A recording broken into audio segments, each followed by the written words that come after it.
Hello बच्चों, पिछले video में हमने बताया था कि सामाजिक विभाजन होने के बाद राजनीतिक परिणाम क्या क्या निकल के आते हैं और उसके प्रभाव क्या क्या होते हैं। सारे मैंने बिंदु लिखवा दिए हैं और या आज हम लोग देखेंगे सामाजिक विभाजन के 3 निर्धारक तत्व कि सामाजिक विभाजन में 3 निर्धारक तत्व कौन कौन से मुख्य भूमिका निभाते हैं। तो सबसे पहले हम लोग समझेंगे कि सामाजिक विभाजन के 3 निर्धारक तत्व हैं कौन कौन से। इसके बारे में एक एक बिंदु को बढ़िया से समझेंगे, क्योंकि जितना अच्छा से पॉइंट को आपका क्लियर रहेगा उतना बढ़िया से आपको समझ में आएगा और उसका परिणाम जो है आप एग्जाम दीजिएगा तो उस एग्जाम में अच्छे मार्क्स आएंगे, है ना। तो सबसे पहले हम लोग सामाजिक विभाजन के 3 निर्धारक तत्व को समझेंगे। तो पहला हम इसको पॉइंट में लिखे हैं कि सामाजिक विभेद राजनीतिक का परिणाम हमेशा दुखदायी नहीं होता और इसके सुखद परिणाम भी स्पष्ट रूप से दिखने को मिलता है। जैसे यह बिंदु एक बात को बता रहा है, यह सांकेतिक एक बात समझिए बात को कि सामाजिक विभेद राजनीतिक परिणाम हमेशा दुखदायी नहीं होता है, क्योंकि कुछ जहां पे जो बिंदु पर अगर नकारात्मक है वहां सकारात्मक भी है। क्योंकि सकारात्मक की बात जब हमने की है तो इसका आपके उदाहरण पेश करते हैं। अगर किसी समाज में एक अलग समुदाय का विभाजन होता है और वहां पे एक राजनीतिक दल आती है तो सबसे पहले वह राजनीतिक दल अपने समुदाय के लिए कुछ ना कुछ करती है, तो उस समुदाय विकास की ओर अग्रसर करती है। तो ये एक विभाजन कभी कभी दुखदाई ना होकर ये सुखदाई हो जाता है। लेकिन क्या है, हमेशा सुखदाई हो यह भी पूर्ण बात सहमत नहीं है कि पूर्ण रूप से अगर इस बात पर अगर सहमत है तो ये गलत बात है, क्योंकि सामाजिक विभाजन कभी कभी समुदाय को ले दे के डूब जाती भी है और कुछ कुछ समुदाय को वह उठने का भी कार्य करती है। ठीक है, तो यहाँ पे देखेंगे सुखद परिणाम भी स्पष्ट रूप से देखने को मिलते हैं। ठीक है, पॉइंट फिर अगला समझिए, सामाजिक विभाजनों की राजनीति का परिणाम 3 चीजों पर निर्भर करती है। कितने चीजों पे? 3 चीजों पे। यानी सामाजिक विभाजन होने के बाद राजनीतिक उसका परिणाम क्या होता है, 3 चीजों पे निर्भर करती है। पहला बिंदु हम लोग समझेंगे स्वयं की पहचान की चेतना, यानी आप हैं कौन, आप किस राष्ट्र से हैं, किस राष्ट्र के प्रति आप समर्पित हैं, आपकी भाषा क्या है, आपका क्षेत्र कौन सा है, आपकी किस समुदाय से आते हैं, सारे बिंदु पर आप ये बिंदु आपका मतलब उजागर करने का कार्य करेगी। स्वयं की पहचान की चेतना यानी अपने आप की पहचान करने की चेतना हमारा राजनीतिक विभाजन हो यानी सामाजिक विभाजन होने के पर राजनीतिक परिणाम 3 चीजों पर आके निर्भर कर जाती है। कौन? स्वयं की पहचान की चेतना। जैसे इस बात को समझेंगे, सामाजिक विभेद की राजनीति की अच्छा या बुरा परिणाम इस बात पर निर्भर करता है कि लोगों में अपनी चेतना है, लोग अपनी पहचान स्व अस्तित्व तक की सीमित रखना चाहते हैं, क्योंकि प्रत्येक मनुष्य में राष्ट्रीय चेतना के अलावा उपराष्ट्रीय या स्थानीय चेतना भी होते हैं। सबसे पहले इस बात को समझते हैं कि सामाजिक विभेद राजनीतिक की अच्छा या बुरा परिणाम दोनों बातों पर निर्भर करती है। पूरी तरह से सही हो यह भी बात सही नहीं है, कुछ आपका बुरा प्रभाव भी सामाजिक चेतना पे पड़ता है और कुछ अच्छा भी परिणाम पड़ता है। तब और अपना अस्तित्व, स्व अस्तित्व का मतलब क्या हो गया, अपना आप का अस्तित्व, यानी आप उस समाज में हैं, आपका क्या अस्तित्व है, क्या वैल्यू है, उस समाज में आप देखना पसंद करेंगे। और 10 अगर आप मान लीजिए किसी समुदाय में हैं और आपको 10 लोग पूछ रहा है और 10 लोग आपसे परिचित हो रहा है तो आप एक समाज का वैल्यूएबल इंसान में गिनती आएंगे। आपका समाज में एक अलग ही पहचान आएगा और अलग ही आपका एक रुतबा रहेगा, है ना। तो स्वयं की पहचान तक सीमित ना कर रखना चाहते हैं, क्योंकि प्रत्येक मनुष्य राष्ट्रीय चेतना के अलावा उपराष्ट्रीय या स्थानीय चेतना भी होते हैं। यानी कोई भी मनुष्य अपने राष्ट्र के बारे में, अपने राज्य के बारे में ये सब सोचते हैं कि मैं भी एक राष्ट्र का निवासी हूं, फिर मैं एक राज्य का निवासी हूं और फिर मैं एक समुदाय से आता हूं। तो ये सब उनके अंदर एक चेतना को जन्म लेती है ना। तो कोई एक चेतना बाकी चेतनाओं की कीमत पर उग्र या आक्रोशित होने लगती है। यानी आप अगर एक ही चेतना बार बार सोच रहे रहते हैं कि मान लीजिए हमसे बेटर कोई नहीं है, हम समाज का सबसे बहुदल है, तो ये चेतना कभी ना कभी नुकसानदेह हो जाता है। कि जैसे मान लीजिए अगर हम किसी राज्य में रह रहे हैं और हम सोच लेंगे कि वह राज्य सिर्फ मेरा है, किसी का है ही नहीं, तो समझ लीजिए कि यह चेतना आपके मानसिक के लिए बहुत ही बुरा प्रभाव डालती है, क्योंकि वह समाज के लिए बहुत ही हानिकारक रूप ले लेती है। क्योंकि आप इस बात समझिए, तो समाज में असंतुलन पैदा हो जाता है। जैसे कि प्रोटेस्टेंट या कैथोलिक के तौर पर अपने आप को देखते रहेंगे तब तक संघर्ष नहीं थम पाएगा। जैसे आयरलैंड की घटना हम पहले भी बता चुके हैं, प्रोटेस्टेंट और कैथोलिक के बीच क्या होता था। प्रोटेस्टेंट और कैथोलिक जो है दोनों आपस में लड़ते थे, किस बात के लेके, एक आयरलैंड गणराज बनाना चाहते थे और एक ब्रिटेन के साथ रहना चाहते थे। तो दोनों आपस में अगर संघर्ष करते रहेगा तब तक उसका कोई विकल्प निकल नहीं सकता है। अगर वह छोड़ दे लड़ना इस बात को और वह समझ ले कि नहीं हमको अपने देश के प्रति समर्पित हो जाएंगे, हमारे आयरलैंड के प्रति समर्पित हो जाएंगे, तो वह लड़ाई जो अपने आप से जो लड़ाई है प्रोटेस्टेंट और कैथोलिक के बीच, वह लड़ाई रहेगा ही नहीं, क्योंकि वह अपने देश की और अपने आप को समर्पित कर देगा।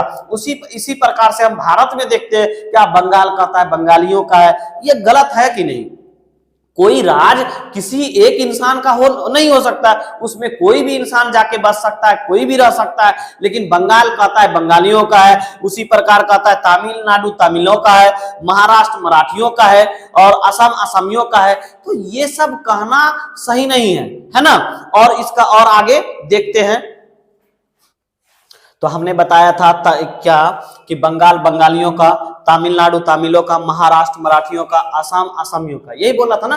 तो ये असम असमियों का, फिर गुजरात वाले क्या बोलते हैं, गुजरात गुजरातियों की भावना का दमन नहीं होगा। दमन का मतलब है अगर इस भावना को अगर निकाला नहीं जाएगा, इस भावना को विरोध नहीं किया जाएगा, तो आए दिन कुछ ना कुछ होता रहेगा। जैसे कि हम लोग हरियाणा में बिहार के मजदूरों के साथ हो रहा है अत्याचार, गुजरात में बिहार के मजदूरों के साथ होता है अत्याचार, महाराष्ट्र में असम के लोगों के साथ आए दिन अत्याचार होते रहता है। ये सब अत्याचार कहां तक सही है, क्योंकि हम लोग एक भारतवासी हैं और भारतवासी के फर्ज के नाते हम लोग मिलजुल के रहेंगे, तभी तो हमारा राष्ट्र एक संपूर्ण राष्ट्र के रूप में देखा जाएगा और विश्व के लेवल तक पहचाना जाएगा। अगर हम लोग आपस में अगर लड़ते रहेंगे तो भारत देश का नाम कहां तक एक सही रहेगा। और भारत देश एक महान देश है और विश्व भी आज इस देश का मतलब चर्चा करता है कि भारत एक ऐसा बहुलता वाला देश होने के बावजूद एक समानता पाई जाती है। तो ये हम लोग को बरकरार रखना है और अपने आप में एक प्राउड फील करवाना है कि नहीं हम भारतवासी हैं और भारतवासी रहेंगे। तो ये चीज, ये गुजरातों का दमन होना चाहिए, तब तक भारत की अखंडता, एकता, सामंजस्य खतरा में रहेगा। कब तक? जब तक ये दिमाग में पलता रहेगा कि बंगाल बंगालियों का है, तमिलनाडु तमिलों का है, महाराष्ट्र मराठियों का है, असम असमियों का है और गुजरात गुजरातियों का है। ये दिमाग में जब तक ये कीड़ा पलते रहेगा तब तक भारत की अखंडता, एकता और सामंजस्य खतरा में रहेगा। दूसरे शब्दों में हम कह भी सकते हैं कि लोग अपने बहुस्तरीय पहचान, राष्ट्रीय पहचान का हिस्सा मानते हैं। जैसे बहुत सारे लोग, हम लोग भी आ सकते हैं उसमें, हम लोग आते भी हैं कि मेरा देश को एक विश्व के लेवल तक पहचाना जाता है, अमेरिका में मेरे देश का नाम लिया जाता है। आज मान लीजिए नरेंद्र मोदी है हमारे देश के प्रधानमंत्री, तो उसका नाम पूरा विश्व में लोग जानते हैं। क्यों? क्योंकि मेरा राष्ट्र ऐसा है जो कि सारे देशों से अलग है। कैसे? क्योंकि हमारे देश में बहुल समाज के लोग रहते हैं और इतनी बहुलता होने के बावजूद इतना तालमेल होना ये बहुत बड़ी बात है ना।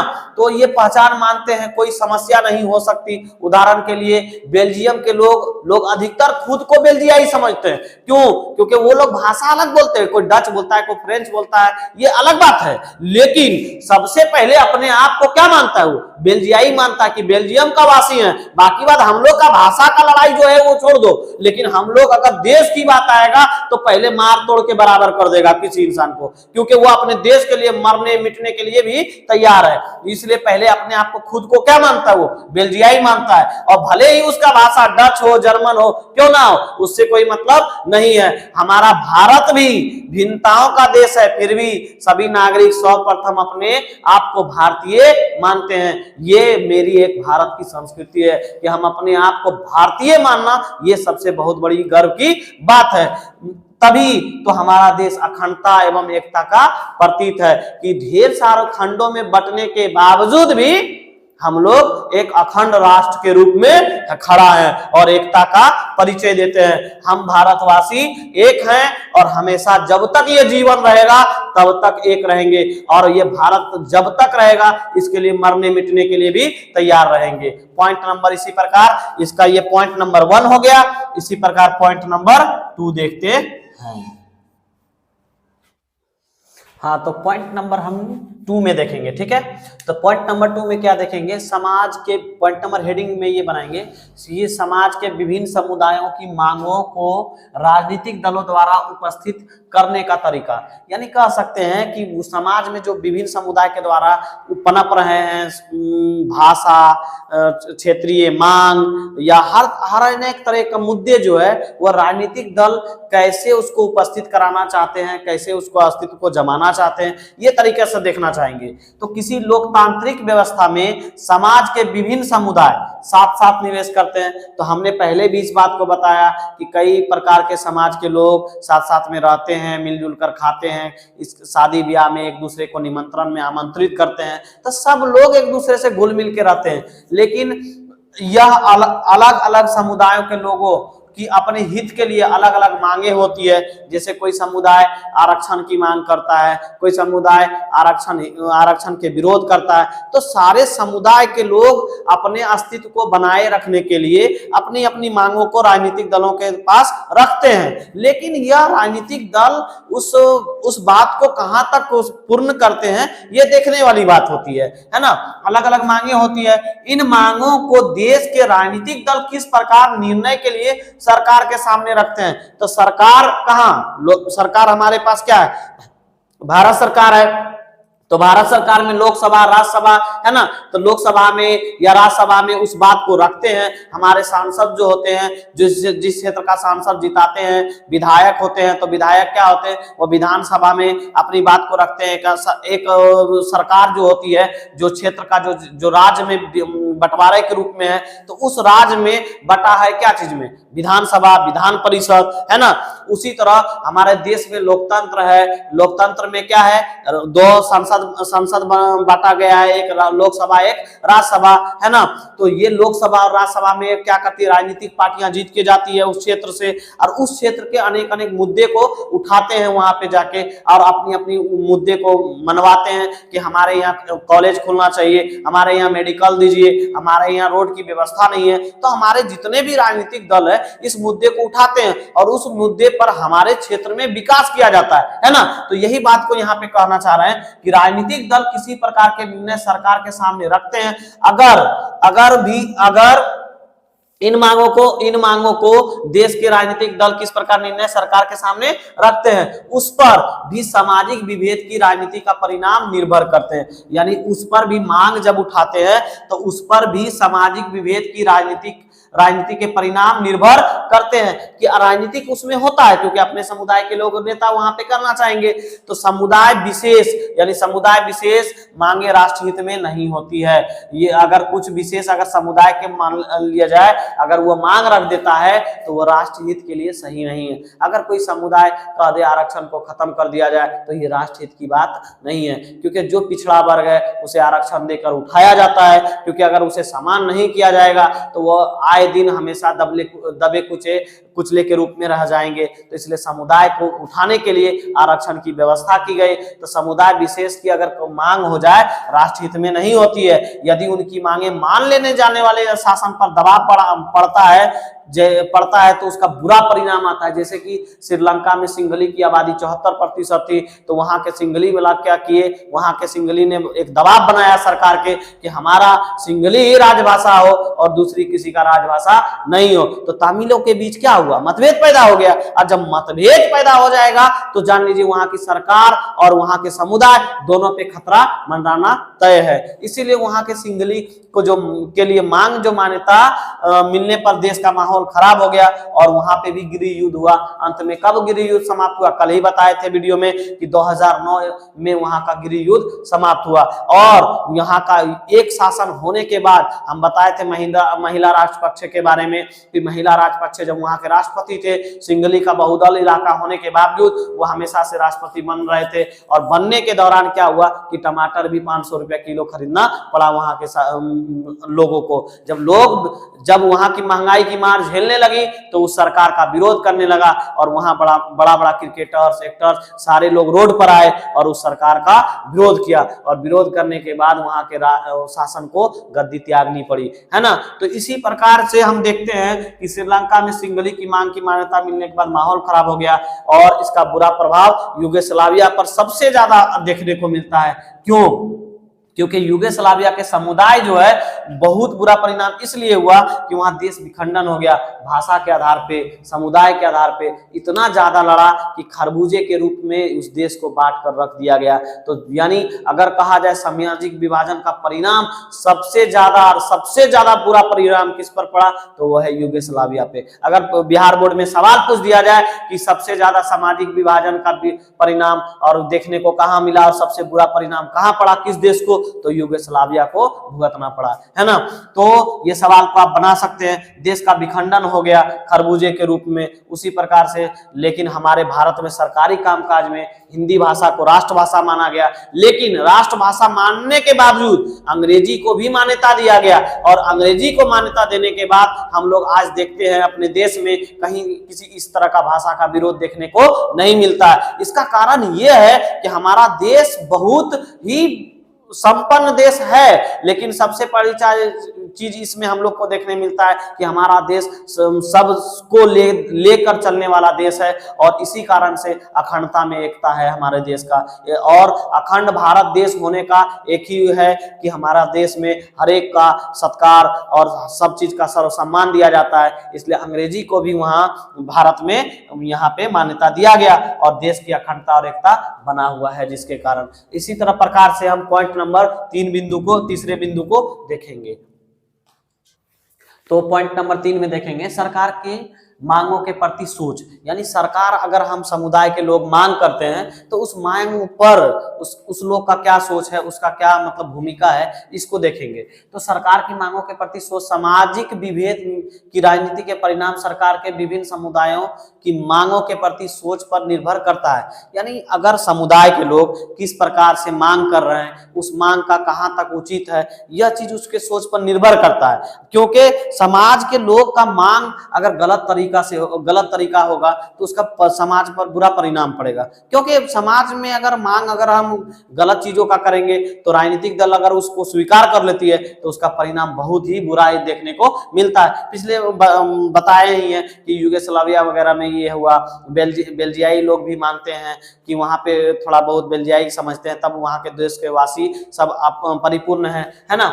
तो यहाँ पे देखिए सरकार विभिन्न समुदाय की उचित मांगों का नजरअंदाज नहीं करे। अगर सरकार के सामने लगे नहीं कि हमारा ग्रामीण, हमारा समुदाय अगर सही मांग कर रहा है तो उस मांग को पूरा करना चाहिए। जैसे क्या, अगर हमारे समुदाय के लोग अस्पताल की मांग करें, मान लीजिए रोड की मांग करें, सड़क की व्यवस्था अच्छी हो, अस्पताल की व्यवस्था अच्छी हो, शिक्षा का व्यवस्था अच्छा हो, तो ये सब का अगर मांग करे तो वहां की सरकार का मांग और उस पर मांग पर यानी उसका कार्य करना बहुत उचित माना जाएगा। क्यों? क्योंकि ये अगर ग्रामीण का मांग है तो बहुत अच्छा हद तक है। लेकिन अगर यही कहे कि नहीं, 2 समुदायों में बांट दीजिए, उस समुदाय को उधर कर दीजिए, इस समुदाय को अलग कर दीजिए, तो इस तरह से अगर राजनीतिक बात मान लेता है, उसकी आरक्षण को खत्म कर दीजिए, तो ये सब बातें को मानना एक सामाजिक हित के लिए नहीं है ना।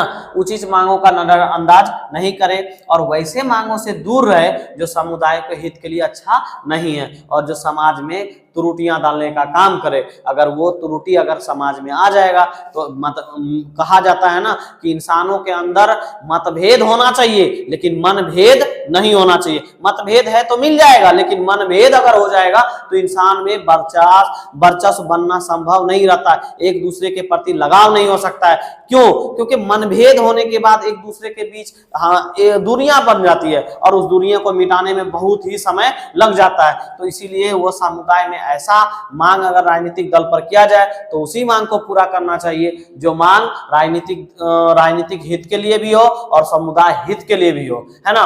राष्ट्रीय एकता के नाम पर अल्पसंख्यकों की मांग पर ध्यान नहीं दिए जाने पर परिणाम बुरा ही होता है, क्योंकि जो अल्पसंख्यक उसे कहते हैं जो समुदाय में उसकी संख्या बहुत कम होती है। तो अल्पसंख्यक समुदाय जैसे मान लीजिए बहुत सारे वर्ग को कहा जाता है, नाई समाज को भी अल्पसंख्यक माना जाता है, मुस्लिम समाज को भी अल्पसंख्यक माना जाता है ना, और बहुत सारे ऐसे लोग हैं जो कि अल्पसंख्यक में आते हैं। तो अल्पसंख्यक का अगर बात नहीं मानते हैं तो उद्देश्य पर बहुत बुरा परिणाम पड़ता है, क्योंकि अल्पसंख्यक छोटे वर्ग के लोग होते हैं और छोटे वर्ग के लोग की बातों को मानना चाहिए और सरकार इस बात को ध्यान देना चाहिए। और फिर इसी तरह अगला बिंदु को हम देखते हैं, ये 3 बिंदु को देखें और अगले बिंदु दूसरे पढ़ेंगे। तो अगला बिंदु पर चर्चा करेंगे, क्योंकि पॉइंट 3 खत्म हो गया। ये एक बिंदु हेडलाइंस डालिए, फिर लिखिए लोकतंत्र कैसे विभिन्न सामाजिक समूहों को सन्निहित करता है, यानी एकजुट कैसे करता है ना। तो किसी भी लोकतांत्रिक व्यवस्था में सामाजिक विभेद रहेंगे, क्योंकि ये सामाजिक विभेद एक जो है लोकतंत्र का गुण है। अगर यह गुण नहीं होगा तो मतलब लोकतंत्र का मजा ही देखने को नहीं मिलेगा। लोकतंत्र का कहने का मतलब है 2 गुटों में बंटना, लेकिन फिर राष्ट्र के लिए समर्पित कर देना, ये सब लोकतंत्र का एक अवगुण नहीं गुण माना जाएगा, ठीक है। तो उस व्यवस्था को सामाजिक विभेदों की राजनीति भी चलती रहेगी, क्योंकि सामाजिक में द्वंद्व पैदा होगा, फिर एक दूसरे के विरोध में भी लोग खड़ा होगा, एक दूसरे के विरोध में भी समुदाय के लोग बोलेंगे। तो ये जो है राजनीति जो है चलता रहेगा, क्योंकि राजनीतिक इसी आधार पे ही है, क्योंकि समाज में जब विभेद नहीं होगा तो राजनीतिक नहीं होगी। इस राजनीतिक का हमेशा गलत परिणाम ही होगा, इसे स्वीकार नहीं किया जाएगा। क्योंकि हमने पहले भी बताया बिंदु में कि अगर किसी भी समुदाय के लोग नेता अगर है तो उस समुदाय के लोग को मदद किया जाता है और समर्पित किया जाता है ताकि उस समुदाय के लोग आगे बढ़े, है ना। तो ये चीज गलत नहीं होता है। सामाजिक विभिन्नताओं के कारण समाज के कुछ वर्ग के लोग शोषित होते ही रहते हैं। तो ऐसे लोग अपनी मांगों के लेकर सरकार का ध्यान आकृष्ट करने के लिए शांतिपूर्ण और लोकतांत्रिक रास्ता अपनाकर संघर्ष करते हैं। जैसे क्या कोई अगर समाज के प्रति अगर उसके दोष हो रहा है या कोई बोल रहा है, कोई चीज विभेद कर रहा है और उसको मतलब मान लीजिए शोषित कर रहा है, तो वो क्या करता है, एक रास्ता अपनाता है, हिंसा का रास्ता नहीं अपनाता, अहिंसा का रास्ता अपनाता है। यानी एक समाज वो क्या करता है, रोड पे धरना देता है, प्रदर्शन करता है, और ना तो किसी को क्षतिपूर्ति नहीं करती, वो लोग किसी को क्षति पहुंचाने का कार्य नहीं करता है। अपनी मांग को लेकर सरकार के विरोध नारे लगाते हैं ताकि वो हम जो शोषित हो रहे हैं उस वर्ग को राजनीतिक दल वाले लोग मदद करें ताकि वो फिर से दोबारा से शोषित ना हो। तो ये सब चीज जो है सरकार को एक ध्यान आकर्षित करने के लिए वो आंदोलन करते हैं और संघर्ष भी करते हैं। तो इसे गलत सिद्ध नहीं किया जा सकता, क्योंकि आंदोलन करना गलत बात नहीं है। क्योंकि महात्मा गांधी भी हमारे आंदोलन किए, कौन चीज हिंसा के रूप को ना अपनाकर, वो अहिंसक रूप अपनाकर आंदोलन किए, है ना, अंग्रेजों के खिलाफ। तो उसी तरह हमारे देश में अगर कोई दलित वर्ग का या शोषित वर्ग के ऊपर शोषण हो रहा है तो उसका विरोध करेगा किस रूप में, एक संघर्ष के रूप में। किस रूप में कर सकता है वो, तो अहिंसक रूप में आंदोलन कर सकता है और वो सरकार को अपनी बातों को लेकर मनवाने के लिए तैयार करेगा, है ना। तो आपसी सौहार्द उत्पन्न कर समस्या से उभरा जा सकता है, यानी एक दूसरे से मिलके बात को, अपने विचार को प्रकट करके, ये सब बातों से मिलके उसको क्या कर सकते हैं, आप अपनी बात को मनवा सकते हैं, है ना, उभरा जा सकता है, जिससे सामाजिक विभेद की राजनीति का परिणाम हमेशा अच्छा होता है। अगर आपसी बैठ के अगर विचारधारा से कोई बात को मनवाते हैं तो ये बहुत समाज के लिए अच्छी बात है, और उस चीज को क्या है भुगतना नहीं पड़ेगा सरकार को। और वहां के सरकार को जो मान लीजिए कोई चीज अगर उपद्रवी लोग आ जाते हैं और वहां पे अगर दूसरे लोग का नुकसान पहुंचाते हैं तो समाज के लिए ही नहीं, राष्ट्र के लिए भी वह क्षतिपूर्ति है ना। तो ये सब चीज अच्छा नहीं होता है, और सौहार्द से अगर समस्या को उभार लेंगे तो सामाजिक विभेद की राजनीति का परिणाम अच्छा देखने को मिलेगा। एक पॉइंट, लास्ट पॉइंट पे चर्चा करेंगे, समरूप समाज। समरूप समाज कहेंगे किसे, है ना, इस चैप्टर का लास्ट बिंदु है। इस चैप्टर के बाद जो है आपको ऑब्जेक्टिव क्वेश्चन भी कराया जाएगा, है ना। तब तक आप इस चैप्टर को अध्ययन कीजिए बढ़िया से, और जितना नोट्स बनाए 1-2 बार उसको पढ़िए, है ना। पहले समरूप समाज को समझ लेते हैं। एक ऐसा समाज जिसमें सामुदायिक, सांस्कृतिक या जातीय विभिन्नताएं ज्यादा गहरी नहीं होती है। इस समाज में ज्यादा मतभेद एक दूसरे से नहीं होती है, यानी इस समाज में आपको सामुदायिक, सांस्कृतिक और जातिक विभिन्नता देखने को नहीं मिलती है, बहुत कम मात्रा में देखने को मिलती है। तो वैसे समाज को हम लोग क्या कहते हैं, समरूप समाज, है ना। तो समरूप समाज समझ गए। इस चैप्टर में इतने बिंदु थे, इतने बिंदु को मैंने अध्ययन करवाया, और हो सके थोड़ा अगर कोई जहां बताने में अगर मिस्टेक हुआ हो उसको सुधार लीजिएगा, है ना।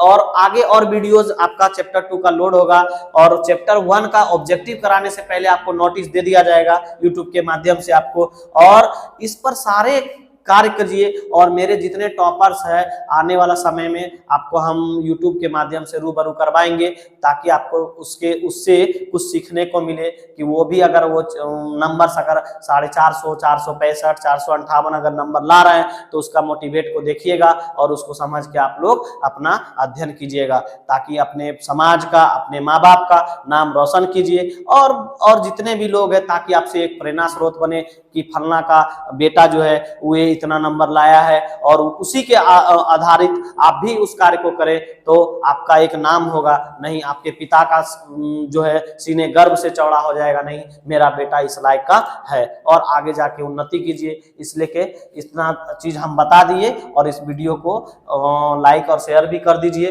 ताकि और दोस्तों के पास जाए, और जहां तक के हो एक दूसरे को मदद कीजिए, ताकि ये आने वाला 2024 का बोर्ड परीक्षा जो है वो आपका सफल और कामयाब हो। तब तक के लिए जय हिंद, जय भारत।